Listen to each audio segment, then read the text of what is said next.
Welcome to the NC Choices webinar series, Teaching Tools for Beginning Farmers, funded by the United States Department of Agriculture's Beginning Farmer and Rancher Development Program. I am Margaret Ross, Eastern Area Specialized Poultry Agent with NC State Extension, and I'm going to present the module on poultry cost-effective infrastructure. This is one of 5 modules offered in this webinar series. All right, today we're going to talk about pastured poultry cost-effective infrastructure.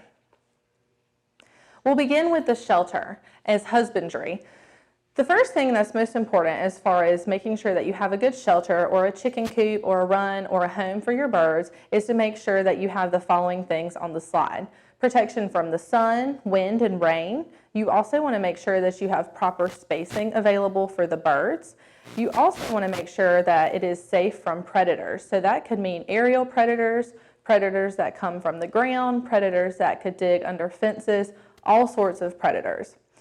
Also, you want to make sure that it meets the temperature requirements and that you have good ventilation during the summertime, as well as that it's insulated properly during the winter time. In addition, it should be able to handle the manure load. So for example, you wouldn't want to have 50 birds in a very small coop like the size of the one shown on the slide here. So what do you need in a chicken coop? Here are a couple of things located on this slide that you can see that are important to have when you're looking at how to set up your chicken coop in your backyard. Nesting boxes are obviously very important if you have layers. Roosting bars are important as well so that they're able to go up higher in the coop in the evening times. Feeders, which can be located inside the coop or outside the coop. Like in this picture, you can see that they may be located outside in a run type area. Also, waterers are obviously very important. An area for them to take dust baths, so they can be located inside the coop or outside the coop, usually outside the coop. And also that you have a safe place for your birds. Again, getting back to making sure that you have predator control applications in place so that you don't have to worry about predators attacking your birds. And also, you want to make sure that you keep this area and all areas that your birds frequent clean. So let's talk about spacing requirements. What type of spacing requirements do you actually need when you're planning for backyard birds and your space in your backyard? 2.5 to 3.5 square feet per bird is what is required as far as spacing inside the coop goes. As far as spacing outside, you want to have about 4 to 5 square feet per bird. Also, you want to make sure that your structures are waterproof so they don't have any cracks or leaks, which is also another way that predators can get into the coop, so you want to make sure you don't have those. For the nest boxes, you want to have 1 nest box per every 4 to 5 hens or so, and they should also be about 12 to 14 inches off of the ground. If you would like to, you can put a board in front of each of the nesting boxes. That will allow to make sure that you don't have eggs rolling out onto the floor of the coop, as well as you're able to keep the nesting material inside the boxes where you want it to be. Outside access to nesting if possible. So if you wanted to have a coop set up where you have birds in a run where they can come and go inside and out of the coop, but you want to have access to get eggs and gather eggs daily from an outside area, you can set up your chicken coop in that way as well. For the roosts, you want to have about 6 to 7 inches per bird spacing on those roosts. Here are some housing examples. They can be anything that you could possibly dream of. So you see here on the left side of the slide, there's a nice chicken coop area with a ladder for the birds to get in and out safely of the chicken coop. On the left side, you see that the nesting boxes are available to you to go and gather the eggs from the outside of the structure. And they also have a run area where they're able to get out and dust bathe, and also they have access to bugs and mites and grass and things like that. Now, with the left side of the slide, you'll see that that's a very small area. So if you were to have 5 or 10 birds, that's going to become a dry lot very quickly. So you want to keep that in mind when you're thinking about sizing and spacing and how many birds you plan to have. The one on the right is a very cute one that we have available. So that's another one that you could build or you could purchase. So you can see that they have the feeders and the waterers outside of the chicken coop available for the birds at any time of the day. And then the birds have access to get into a secure location at night. Here are some more examples. And I just want to point out that you don't have to go to Tractor Supply and buy something that's a couple $100s or buy something that's very fancy. You can build a lot of these coops and nesting boxes and areas yourself. So you see on the left, again, that shows that the nesting boxes are open to you to come and gather eggs on a daily basis without having to go inside the coop where the birds are located. The middle part of the slide shows that they have actually probably built that coop and added on a run so that the birds can have outdoor access. And then the one on the right, it shows a good amount of nesting boxes as well as roosting bars, but you can tell that that was man-made and that didn't come from a large company. And again, here are some more housing examples as well. So you can see on the left, that one was obviously handmade by someone at home, and that's fine. It serves its purpose, it's safe, and you have nesting boxes available that you can see if you look closely. On the right, you can see that they've taken shavings and put them on the bottom. They have feeders and waterers available for the birds, but because it's completely enclosed, it should still be safe from predators. And they can be fun and creative too. So this is actually the back of a van that someone sliced off, closed up, made sure that it was safe for predators, and then they were able to take a ladder, put it up to the area that you can see at the back of the van so that the birds could come and go safely during the day, but they could be closed up at night so that they would be safe. On the right, you can see another veranda type area for the bird. So they're completely enclosed, but it's completely ventilated from left to right so that they basically feel as though they are outside. So here are some examples of some do-it-yourself poultry projects that you can do at home. These are examples actually that I had from many years ago. On the left, you can see that, and first of all, I'll tell you that this chicken coop was actually the property owner before us's daughter's playhouse that we turned into a chicken coop. So there are really lots of options out there for how you want to retrofit structures that are already there or to purchase or build your own. So that's the first thing that's unique about this slide. The second thing is that my dad was actually able to build the PVC pipe waterer that you see there. So what he did was he was able to take that PVC pipe, just a regular pipe, and then on one end he capped it so that you wouldn't be able to open or close that end. He sealed it up. And then on the other end, the left side, you can see that it has an area where you can take the cap off and you can clean and fill that waterer up. So then you just put it back into the clasps and you're good to go. So this is a way to make sure that your water stays clean and you can quickly take a look inside and see if it's full or if it needs to be refilled. Another thing I would mention with this type of waterer though is that you do want to make sure you start birds when they're very young on a waterer system like this, because once they're young, that's what they learn and that's what they're going to expect when they get older. Birds don't do well being in one situation and then when they get older being expected to learn new things. So make sure that if you're going to use this type of waterer, that you start them at a very young age on it. And also, if you'll notice in that picture that those birds had been using those waterers a lot and kind of wallowing out the area underneath them. And so it created a problem where the waterers were getting further and further away from the height that the birds needed them to be to drink. So keep that in mind as well. On the right side, you see nesting boxes. My dad also built those. So he was able to give each bird an area to have a clean, safe, dry, darkened area, which is where they like to lay eggs, to go and nest for the night. And you can also see the board in front so that we were able to keep as much of the nesting material in the nest as possible. Fencing. So fence material selection, there are a ton of different fences available out there, especially in the poultry world. There's a lot of poultry netting available, which works really well if you're able to stretch it out and make it pretty tight from one post to the next. So you want to make sure that the whole point of the fencing is that it keeps the bad stuff out the predators, and it keeps the chickens in.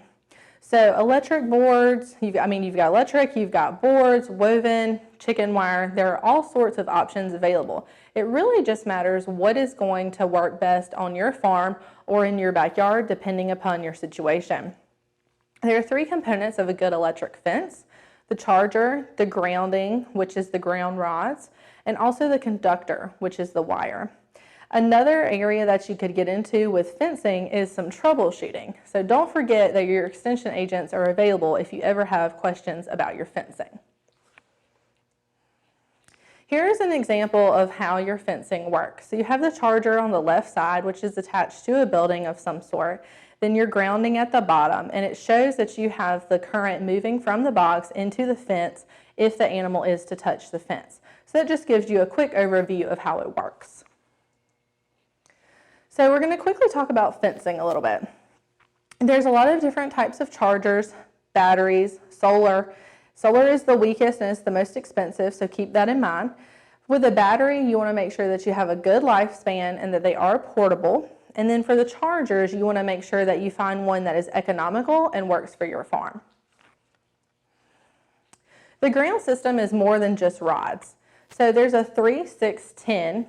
That's what we have, what we say for our ground system. 3 ground rods, they're 6 feet long and they're 10 feet apart at a minimum. So this is our starting point if we're going to do a permanent fence. And don't forget that with poultry, you may want to rotate pastures and you may not want a permanent fence. Again, it just depends on what works for you and your situation. A couple of notes as far as grounding. Galvanized wire, rods, and clamps. So you don't want to mix metals here. You want to ensure that the rods are at least 33 feet away from any power supply, underground utilities, water lines, or power company grounds. And you also want to clamp all of your ground connections securely. Conductors. Net fencing can be pricey, but it's also the best for portability. It also has a higher resistance, which means it does need a bigger charger. Offsets. They can be used inside or outside the chain link, the chicken wire, the web wire, or any other type of fencing. Unless using a 12-gauge high tensile, you will need a moderately sized charger to push that current through.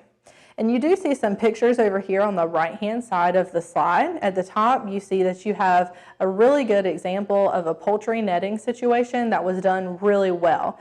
At the top, you can see from one post to the next, it's tight and it's a straight line across. There is no sagging.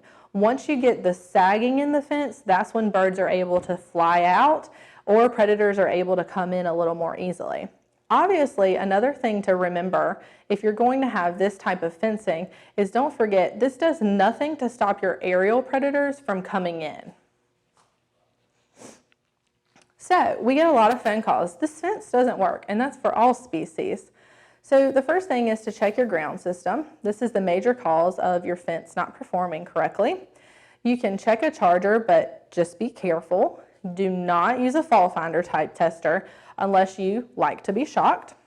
You can use a digital voltmeter made for checking an actual electric fence, not a regular electrician's voltmeter. There's a difference. Loose connections can bleed electrons, so that's another important aspect to consider. And it's not rocket science, it's actually just plumbing. So if there's a leak, we lose pressure or voltage. So those are some things to think about if your fence isn't properly working. I like to use this as an example from the Piedmont Research Station. This is their poultry unit. And Dr. Ken Anderson does a lot of work out there, and so these are some of his pictures. This shows that they have a central area where the birds can come at night, keeps them safe from predators. They have feed and water available, and of course pasture as far as feed goes as well. They also have their nesting boxes in that middle centralized coop too. You can see that they have lots of different paddocks where they're able to change and rotate pastures. So a close-up of that shows that they do have the grid wire across the top, and that is obviously to protect the birds from aerial predators. Then they also have, as far as the sides go, a more permanent fencing as far as chain link. And then you can also see that it is electrified, and that is part of the predator control program. Here are some more fencing options. So on the left, you see that you have basically a version of a chain link fence, but what they did was they took that and they brought that out about a foot so that if on the outside of the fence, so that if you were to have something like a dog try to dig under, it's going to take them a drastic amount of more time to get underneath, and you may be able to catch them in the act or notice that you have some marks of an animal trying to dig in before they were able to make it in.